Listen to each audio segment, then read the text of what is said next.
Hey, Great. And so tell us again the name of your business. it's what you need recruiters, win recruiters, recruiting for what you. Gotcha.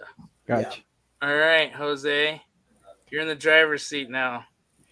Okay, perfect, Edward. So tell me, what's your background, business and personal? I've been in sales all my life. I started telemarketing when I was younger, probably about 14 years old. So I've been doing sales most of my life, sales and marketing. I got into the roofing industry a little bit with my brother, who owns Revived Exteriors here out of the Chicagoland area, and did some door knocking for a while. I was pretty good at it, but I busted my ankle, so I couldn't really get on roofs anymore. And that's actually how I switched over to the recruiting side. And once I got into recruiting, I fell in love with being inside in air conditioning. So I kind of stuck with that. Okay, okay. And how long have you been in the business? On the I've been roofing in business? the recruiting side of things for about 4.5 years now, and I've owned my own company for three. Actually, March 19th was the 3 year anniversary for my company. Oh, okay, okay. Yeah, Also, you told me that you started at 14 years old, right? That was yeah, I too started working young. when I was young. I did Okay. telemarketing for a company called IPA out of Buffalo Grove. We would call on multi-million-dollar companies and try and convince them that we could make their companies work better. And as a 14-year-old kid, it's kind of crazy that you think they'd let me call these multi-million-dollar companies. Yeah, And I like still you were got just 14. somehow I still set appointments. It was interesting. So, Mm, amazing, amazing. And where did you grow up, Edward? Chicago, born and raised. That's where I am now too. Yeah. Enjoying this wonderful muggy day today. It was 73 days ago, and it's supposed to snow this evening. Ah, Yeah, okay, okay. Today here at Mexico, it's really sunny. yeah. It's Oh, like, you don't and say. it hurts. It hurts a lot. Where Yeah, I'm are but like, you from?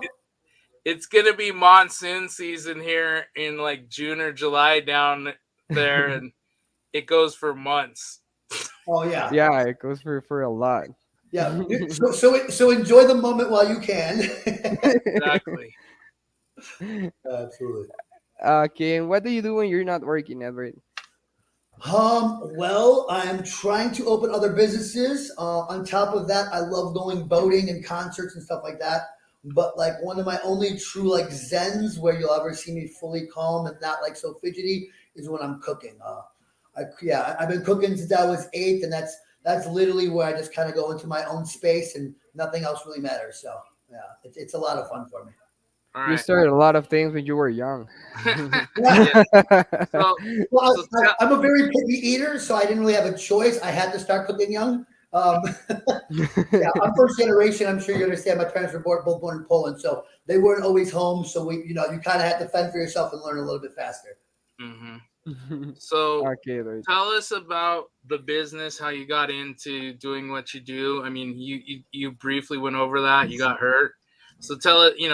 But obviously you learned some stuff working with your brother. So give us the breakdown on that. Of course. I mean, I think one of the biggest advantages that I have working as a recruiter in the industry is that I have knocked doors and worked directly in the roofing industry.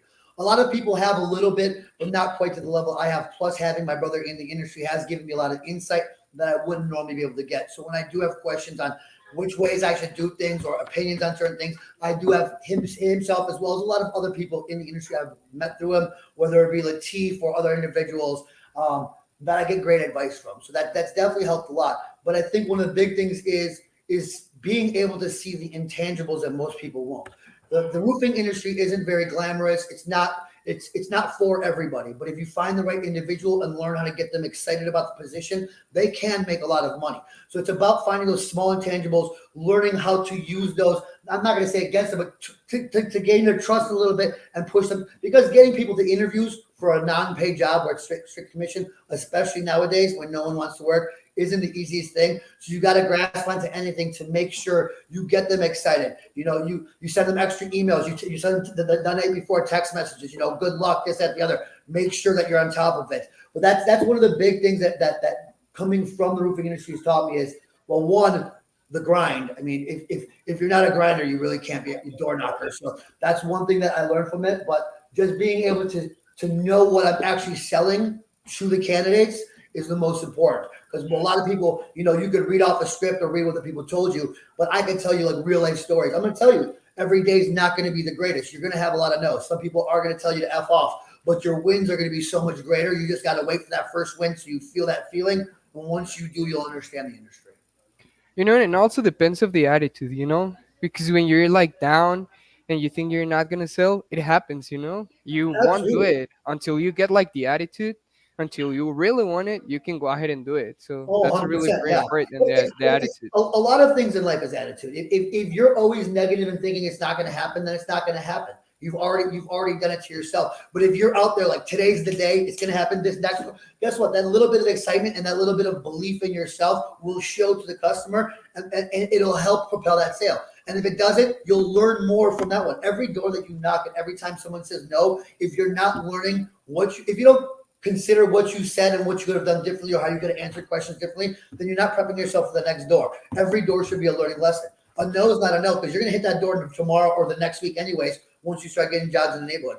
Learn about it, learn about the clients, learn about the neighborhood. Neighborhoods are, a lot of people are very similar in those neighborhoods. So you learn about all of them and you can be like, oh, well, I spoke with Susie 3 doors down. Ta-da, now you're saying someone's name. You're remembering certain things and it's making it easier for you to sell the next one because you now are becoming part of the webbing of the community. You know what I'm saying? You're ingraining yourself in it. So a lot of people don't understand that. You should be learning about each clientele. Even I used to take notes when I would walk away. I'd be like, this address, Susie, $2, soccer practice, anything, any little piece. So when I come back, I was like, oh, did your daughter score any goals? Just stupid small stuff like that. Where now instead of you're just the sales guy walking the neighborhood, oh, he actually cares. He remembers. He remembers Susie had a soccer game, stuff like that. So it's about. Yeah, a lot of people don't understand sales isn't sales. It's more networking and stuff like that. And to me, Yeah. I don't want to have to sell you. I like when people call me or like when I call them, I don't do pressure sales anymore. I'll give you a call. I'll text you to remind you because I know as a business owner, you may be super busy, but I'm not the guy like now. No, when you're ready, you're ready. But it's also, I need one enough space on my end. So that's two. I never take too many campaigns on at once because once you do that, you're going to start, your work's going to get sloppy. You're not going to be able to pay attention enough to each every detail, stuff like that. So it's about growing at the right pace with the right individuals. Totally, Edward. So where in Mexico are you specifically? I'm located in Mexico City. Mexico City. Okay. Yeah, and that's one of the sunniest parts of Mexico. Yeah, I've never been to Mexico City. I've been everywhere else, but I heard it's gorgeous. Yeah, it's cute because you can go whenever you want or whatever you want using the metro, and it's really good. It's a beautiful place to It's- Okay, visit. so you guys have good public transportation there? Oh yeah, and Ubers are dirt cheap there too. So Yeah, super cheap. Yeah. Okay. Like the one thing I love about Chicago is our public transportation. I don't even have a car right now. I'm actually getting one soon, but I haven't had a car in 10 years. I haven't needed one. Yeah. Especially now with Uber, but even before that, our public transportation system is one of the best there is. Yeah, Mexico has really, honestly, pretty much everywhere that's like a decent sized city, they have very good transportation hubs. The thing is there's always so many people on the buses though. That's the other thing. That's the worst part of living in the city. But like Uber down there for a normal car, it's like you can go across the city, like 30 minutes or so, and it's like $6. Oh wow, that's awesome. So it's not like what we're used to in the US. Like me, if I had one time I got off the light rail and it was raining cats and dogs, and I was like, oh, I'll just catch an Uber to the house, and it was gonna be $7 to go like half a mile, and I'm like, Yep. You've got to be kidding me! Like, I'm Oh, like, yeah. I mean, I dealt with it, but it was like ridiculous. I'm like, you've got Yeah, this for a 15-minute ride here in Chicago from here to the metro station even is going to cost me easily anywhere between 20 and 30, depending upon if it's busy or not. Yeah, sometimes that's even nuts. more than that. Yeah, Yeah, that's nuts. absolutely. So, all right. So, who's your, like, who do you typically deal with? Is it like people in bigger cities, smaller cities, or how does your system work? Okay, so the way, so from the beginning to the end, I do everything from A to Y. The only thing I don't do is the final interview and the hiring, the actual hiring of, because obviously you need the person, the owner of the company or whoever the hiring manager is, have to make sure it's part of the same kind of culture, same kind of, same beliefs, same moral standards, all of that. So what I do is I send out a questionnaire. The questionnaire is about 10 questions or so. Nothing too serious, but it asks every detail about the position as well as your company and your company culture. And I tell people the more you give me, the better it is, because I write my ad from that. But not only that, when I'm speaking with candidates, I use that and have it in front of me to make sure that each job is a little different. I make sure I sell it correctly, so when someone shows up for an interview, they know what they're showing up to.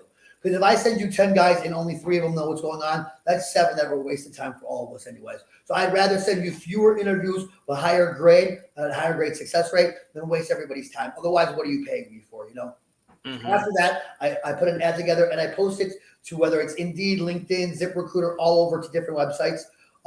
In each city's a little different. I mean, Houston and Dallas, I just did 2 campaigns there. And for some reason in Houston, my ZipRecruiter was working way, way better. And I was getting more results than I wanted there. But for Dallas, ZipRecruiter, I wasn't getting anything. And my Indeed was killing it. So I just find out which combination works best, put the most in that city towards that. So it takes about a week to tweak on each campaign. Once I do that, I vet each and every single candidate. So either myself or one of the employees here, I only have one right now, but either myself or she vets each employee. We do a 15-minute pre-screening where, you know, we've both been in the industry. We want to make sure that people who are getting into it know what they're getting themselves into. And the big thing I tell all the people I run campaigns for is I'm going to give each and every single resume a call, because some people don't know how to write resumes, but they're really good at sales. And some people can write resumes that look great and they don't know shit. So I'll call them all and look for those hidden gems. There's specific industries I love pulling from. Obviously, the restaurant industry, everybody knows. You know, they know how to speak with each table, each individual is like knocking a separate door. You have to have different personalities and all that to match to them. So that's great. I love people coming out of the gym industry, whether they're trainers or stuff like that, because they a lot of the times have set schedules, you know, that wake up at 4, go to the gym, eat this. So basically they just plug you into their schedule. And on top of that, it makes your company look a different way. If you have a bunch of guys walking around the neighborhood and all of them are fit and in shape, it gives a perceived image as well. So that helps sales. That's another big thing. Obviously, car salesmen, and I like logistics as well, because those are grinding industries. Obviously, I'll look in other things as well, but I'm looking at industries where they're producing grinders and they know how to deal with a lot of people and high stress situations. Once I do that, then I'll set up either a Zoom or a face-to-face interview, whichever the owner obviously likes, and then we go from there.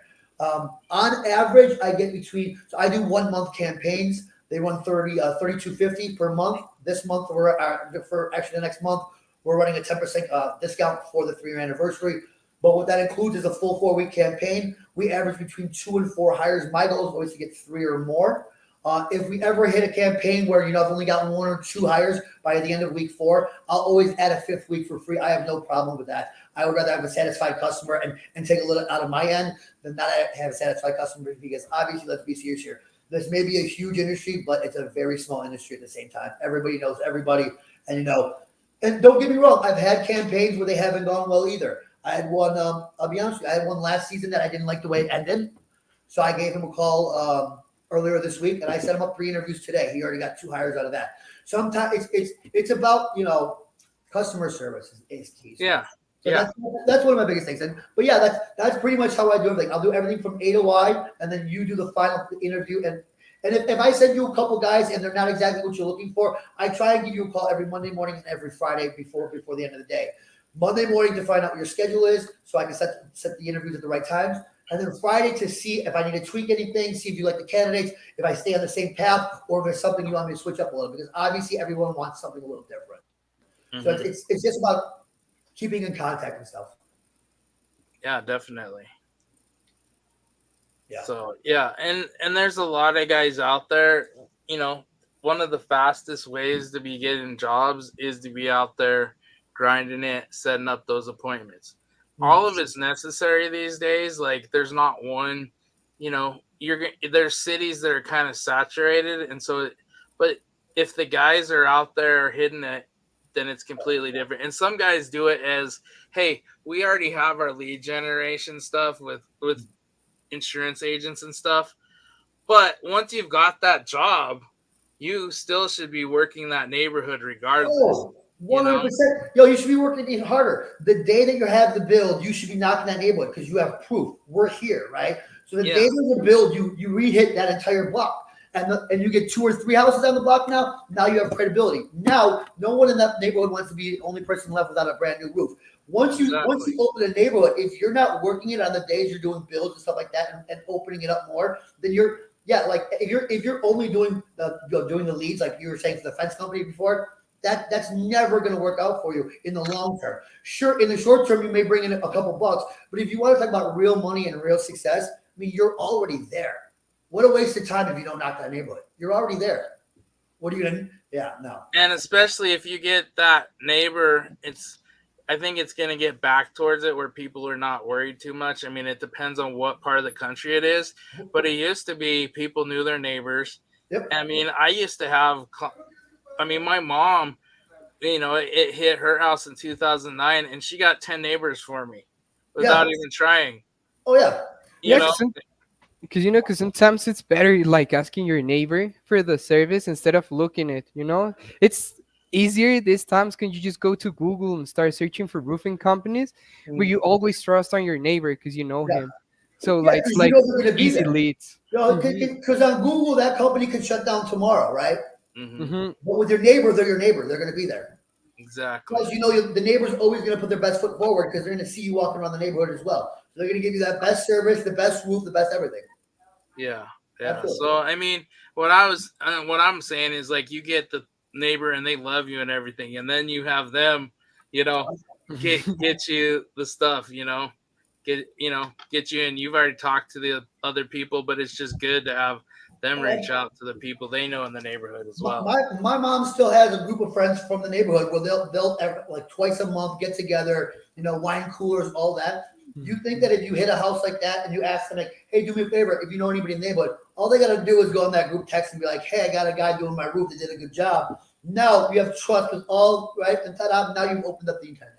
Mm-hmm. Like it's about, like I said, a lot of people are nervous and don't want to have a conversation. They're just trying to sell. What they're not understanding is they're not pulling the points they need. Because if you don't get it today, you're learning more about them anyways, and you'll use that for the future. People are always pressure sales. People think that people are short-sighted, actually, in my opinion. Everybody wants it now. No, sometimes it's going to take a moment. But once it does break free, like I said, you get that first house. Once you get that build, you get the second and third. Now you've opened and broken that neighborhood free. Once it breaks free, it's going to roll way faster because people are going to have, like you said, trust in you. Your signs are up. They see the work's done well. A lot of people just want that first deal done, and if they don't get it, they just walk away from it. And it's just how it works in most industries.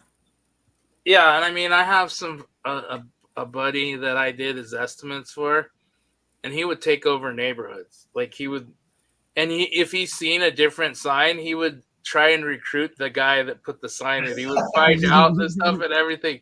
And it was always, these high-end specialized shingles type of thing. And a guy just came in because he got a call or whatever. And yeah, he's this Iranian guy, and he just merciless when it comes to that. Yeah. Well, that's the job. I mean, if that's not how you are in the roofing industry or any door knocking industry or sales in general, then you're just not going to be. I mean, if you're a natural, you're going to be good. But imagine if you're a natural, what you could do if you apply a little, right? So exactly. Yeah. So how are you involved in the roofing industry, or in all this? How did you get involved in this? Well, I was a sales agent. Someone told me about the roofing industry that they need like a sales agent. So that's for Furtado Law Solutions. For Furtado Law Solutions company. So yeah. No roofing company directly with FLS, and that's how I get to the supplement company and I think roofing. That's perfect. Okay. Jason, you've been doing this for quite some time, like we talked about earlier. I mean, how did you get involved with Furtado Law, and like what specifically do you guys do, or like how does Furtado Law fit into the situation? So Furtado Law is the parent company of Furtado Law Solutions. So myself and Kyle had taken a lot of claims that needed to go to litigation to David, and I used to work for Kyle, and he said, we should put together a business that sets these files up right, supplements them, and then whether they need to go to appraisal or litigation or whatever, then we can set all that up. And the issue is there's a lot of contractors out there and they don't document the stuff correct for if the what if. They're just looking at like you said, let me get paid right now. Yep. They're not looking at, okay, the 1 out of 100 that turns into horribleness. And guess what? If you do it right across the board, you can litigate on whatever file you need to, or appraisal or whatever. But if you do it wrong, people, that one loss is going to take away all the gains. So all those quick wins you got, that one loss is going to take all that money away anyway. well, it's going to take away a lot at least, but it might not take away everything. But yeah, at the end of the day, like, you should be getting paid consistent profit. So that's what we're about for Title Loss Solutions. We're about people getting paid consistently instead of having this roller coaster effect that most guys do. And it's like, okay, so we know that MSB is Symbility is going to be a bigger issue because now Safeco, Liberty Mutual are using them. That's about a third of the market across the country. So if you have a third of the market that's paying 20% less for the same exact job, well, there's going to be appraisals, litigation, all kinds of stuff going. And these insurance companies, they'll try certain things to save money until they've gotten their hands slapped enough, and then they go back to the other stuff. Yeah. And this is more like, instead of them just saying, oh, by the way, we can get the shingles for less than the market, and them changing that, they literally just went to a different system, which everybody knows pays less. Oh. Now, a couple of the big carriers use it, such as because they don't do that much business, but their business is bigger, like Chubbs and stuff. They use Symbility.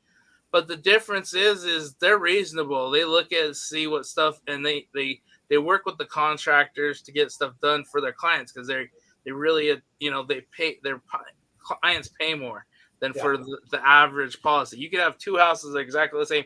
You're paying a lot more for Chubbs, but your service is a lot better too. A lot of the time you get what you pay for. With Symbility, it has its warrants, but the problem is in most markets it's substantially less than Xactimate, and Xactimate in some markets is less than it should be as well. So we deal with clients as far as to get them paid properly. We go over what their costs are and everything, so that way we can build a custom price list based on their market if it's needed. If not, typically it's missing items, roofs that should be full replacements, they're just repairs. We just had a meeting with a guy out of Austin. I said, well, part of it is checking if those shingles are available anymore, checking if you can repair them, all that. I go, if you don't put in claims that you shouldn't, you won't have this issue. Exactly. And so I go, if it's legitimate, if you have a house that it has a few hail hits, but it's something that's not available, that should be a full roof replacement. 100%. But if it's a thing where it's a brand new roof that has a couple hail hits, leave it alone. Yeah. The headache's just not worth it anyways. You're not going to get anywhere. You're on this up, and then you get a name as the contractor that just calls in claims. Yep, exactly. Well, the thing is, let's say you do fight the insurance company and do get that claim anyways. You could have gotten 3 legitimate claims and made more money with the same amount of time you spent on that BS that you did with that. So if you actually do it the right way, the time you spend on backtracking and fixing or arguing and this and that with litigation or whatever, you could have already gotten 3 more legitimate jobs if you were just doing it the full honest way from the beginning. Yeah, but there's also those people that I have helped in the past that have a legitimate claim, and the insurance company is knuckleheads.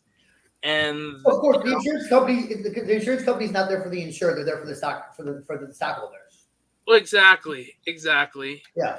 But like I said, I've seen it from all angles. But I have a lot of business in Denver because of me fighting those battles and getting that stuff paid correctly, and and the homeowners just basically they're able to rely on me, and then I deal with everything through the legal matters if I have to. But I give the insurance company every opportunity. We do, we send in the documentation for reinspection if they refused it. I mean, I had one that was every house around was getting hit. It was all state. They paid for interior repairs, but didn't pay for anything on the roof. Wait, what? Yeah. They paid for interior, but not the roof. Yeah, and not even a repair on the roof. What? Yeah. And So it's like obviously you won that, but I mean, how'd that work out? she got the entire roof paid for. We got her house painted, new gutters, and we upgraded the roof because it was the roof that was put on was a just a regular roll roofing, which shouldn't have been put on that Yeah. section, but that was before modified was a big thing, and that's what you used to install. So we got them to upgrade that. We got them to put energy code on for the flat portion of the roof where the addition was. And so she got a new roof. The flat roof got upgraded. And the whole house got reventilated. Whole house got painted, new gutters, new shutters, and she got her interior damage fixed also. So, and it was a little crackerjack box and turned into a 20-some $1,000 claim. And we didn't need to litigate on that. We could have afterwards, but she didn't want to because she got her stuff dealt with. And it was like, okay, that's fine. And we got everything handled. And we made a decent profit. The other parties involved got paid their money for what they had to do, but we had to go the extra mile. And basically, some of the stuff that I've done is document it, and then you pass it on to the next person until it's ready, and then you do the work. And that's the way you have to do it sometimes. Otherwise, you have to do a little bit of your front end to try and get stuff paid for. And we deal with that on a lot of clients as far as, okay, they got a repair and it should have been full replacement. And so we'll do the stuff. If it needs to go to appraisal or whatever, we have those means. But for the most part, we don't, it gets, as long as it's legitimate, typically we can deal with everything. And then every once in a while, we have to bring in a couple other moving pieces to get it to the next step. Are you guys nationwide or are you guys just Colorado? Yeah, we're nationwide. Okay. So we started in Colorado, and then we haven't had a lot of hail in Colorado and damage. No, now we're going to have a lot of years. You guys got screwed. Yeah, well, we've got a lot of smoke claims in the pipeline right now because of the fire. So that was over 1,000 properties burned down, and over 11,000 have smoke damage. Okay. So that right there is gonna keep us busy. Something I never thought about. How does fire affect the roofs that aren't burnt down, like because of the heat and all that? Does it obviously it weakens the roof? Is there a way to get those roofs replaced that are within a certain range, or how does that work? It has to be inspected to see what's going on and everything. Yeah. So, is there a possibility? Yes. Yeah. It depends on how close it is and stuff. But honestly, the majority of the stuff is more smoke damage because if you have it's cold, what do you have going on? You have your heater running. So even if you had just a little bit of smoke, you don't think it's that much, you have air gaps everywhere in your house. Yeah. Even if you have everything completely up to date, energy code, all this stuff, there's still, you open the door once and all kinds of stuff comes in. Yeah. And then it goes through your entire system. And so then you have to, it gets in your drywall, it gets in your insulation. And then you're basically rebuilding the inside of your house because that way, otherwise it's going to leave everything in there and get you sick. Yeah. So yeah. Okay, that makes sense. So, but yeah, a lot of these guys on these smoke claims, they're cleaning drapes and books and stuff and couches. And it's actually, if you do it right, you bring in an industrial hygienicist and they do the samples. Typically you're going to have some that it's not that bad, but with the wind blowing, that's why there's so many properties. If you had just one house burning, there's going to be a few houses that are close, depending on the wind, that are going to have smoke damage, and they're going to have to, do stuff on those. No, sure. So yeah, absolutely. Oh, so what do you have going on for the rest of the week? Anything exciting? Any exciting claims you want to talk about? No. I honestly don't have to do too much of that anymore. I'm the running day to day in the sales. So I do get dealt with some claims every once in a while, but for the most part, that's not my job. No. And Jose, he does some, but his main job is just linking up with people who have contacted us and to set up meetings to go over what we do. Nice. Like telemarketing. Well, yeah, it is, but you're going through people that most of them have contacted us and we just haven't set up meetings. And some of them we set up meetings and then people get busy. You know how it is. I mean, Yeah. Yeah. you could have somebody who contacts you that needs recruiting, and then all of a sudden you can't get a hold of them. Yeah, Yeah, I got a client like that, and the thing is, I can't get a hold of him, and then he'll text me like, "I'll try and get to it tonight," and then I won't hear from him for a couple of days. So I know he really needs it, but Texas just got hit with the tornadoes, so that's why I said I don't do pressure sales, but I will call and remind you. So with him, I'll text him and be like, "I didn't forget, whatever, whatever." But like, yeah, if you run a business, a lot of the times you'll get pulled left and right, or even in sales, you'll get pulled left and right, and yeah, something may be important to you, but it's not top priority, right? Like I need more sales guys, but the tornado hit yesterday, so what am I doing? Tornado, right? yeah, Yeah, just waiting. you're dealing with your phone calls. I mean, that was like me in 2017. Like we it was insane how many claims we had that just like a lot of them were like people that we had either just done their roof the year before or we done repairs for them, and it like we had just my answer. If I wouldn't have had my answering service, I'd have been really bad off because we had so many calls coming in at the same time.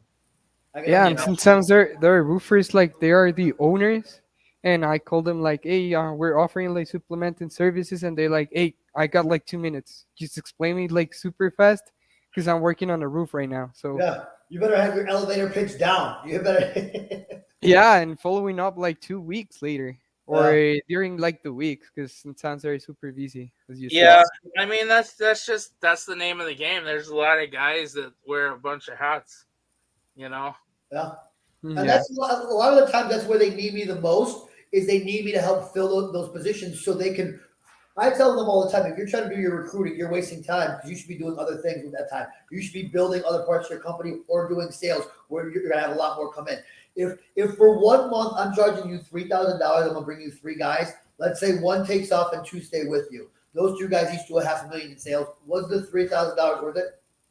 Mm-hmm. Is that even questionable? Like people, like I said, people are very short sighted. Some people are like, well, it's not worth $3,000. I'm like, so how have you had any luck doing any of your, or how do you do it yourself, or have you had any luck? No, I can't find anybody. No one wants to come work for me. But why should I pay you $3,000? Because obviously you can't get it done. $3,000 to me is not that much. I think it's a very fair price for the quality service and what I bring to the table and my knowledge. But a lot of people are very short sighted. Like, well, why should I pay you $3,000 when I can do it myself? Because you've been doing it yourself for quite some time, and you've admitted it. You can't find people. You can't bring them in. So obviously you're not doing it right. So you need someone to help at least for a month or two. Who's to say that I don't bring you 3, 4 guys, and once your company grows a little bit, it's not easier to bring people in because you have a larger company. But some people are very short sighted, and I'm like, well, all you're doing is losing out. Or if someone calls me at the beginning of the season and then waits till the middle end to the or end of the season to actually do the recruiting. I'm like, you just lost, 3 months of prime time, and those three guys could have brought you a million, 2 million in profit. So but like I said, I don't do pressure sales. I'll remind people of stuff like that. Like, look, in a month or two, when you call, you're gonna be disappointed you didn't do it sooner. And when they finally do call in a month or two, they're like, yeah, I wish I did. But everybody's on their own schedule, and you can't. If I do pressure sales, I think it actually creates more fear, and so I just kind of remind them, or I have customers, if anybody ever wants that, they can speak to some of my old customers, let them know what I do. So I mean, it's yeah, about keeping their mind, and but one thing I haven't brought up yet is a lot of the things that when I do work with a client, I want to make sure that their onboarding system is in place. Because if I get you 100 hires, but your onboarding is not in place, they're all going to leave you anyway. So and I'm there for nothing anyway. Which you want to make sure your training and your onboarding is properly done. So that way, when you bring them in, once someone gets a bad taste in the mouth, that never goes away. So they kind of become that bad seed that brings all the energy down, becomes that cancer within your organization. So a lot of the times, if a company's not prepped and doesn't have a training course or anything like that in place, I won't work with them, not because I'm an asshole, but for the fact that for your own sake, don't waste your money. First, you need to have a CRM and at least a semi-training in place. So that way, when you bring them in, you're not just kind of playing it by ear. It may work once in a while, but it's not always going to. So that's a big thing. Onboarding is very key that most people don't understand. Mm-hmm. Yeah. Sounds good. Absolutely. Well, if you guys want to get a hold of Edward and to go over his services, He's available at 773-645-0002, and he's also on Facebook as well. And if you need help with your supplements or estimates, or just have a file that you cannot figure out, you can contact me at 720-702-1938 or at jason@furtadolaw.solutions. So thanks a lot. Thank you so much for having me. And I'm sure you'll be getting some people in the near future. For like you said, sometimes we get all kinds of people all at once that are calling people, and then other times it's trickling. So yeah. Oh yeah, no, absolutely. Yeah, it's either completely bare or it's nonstop. But I'd rather have too much work and have nerves from that than sit here like, what's next? Like, oh no. Yeah. Absolutely. Hey, thanks for having me on, guys. I really appreciate it. It's been great.